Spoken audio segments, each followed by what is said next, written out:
কিছু কিছু মানুষ নিজেকে একেবারে ধোয়া তুলসী পাতা মনে করি।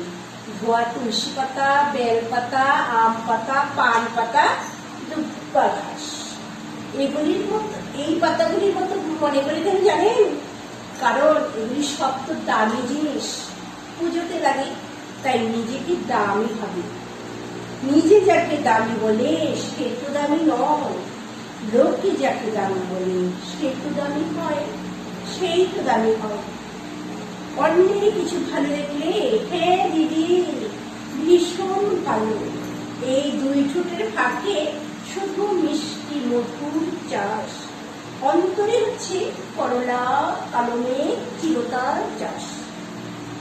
আমার অন্তরে এত জায়গা নেই কালমেঘ চাষ করার মতো, কারণ আমার অন্তরে কবিতায় ঠাসাঠাসি, তাই নিয়ে আছি আমি পাশাপাশি কবিতায় ঠাসাঠাসি।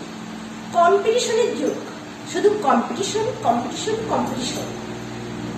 একটু একটু করে এই দুনিয়ার জগৎ পাল্টে যাচ্ছে, চেনা মানুষ অচেনা জগতে করছে বসবাস, কে কার উপরে টেক্কা দেবে তারই চলছে শুধু চাষ চাষ চাষ।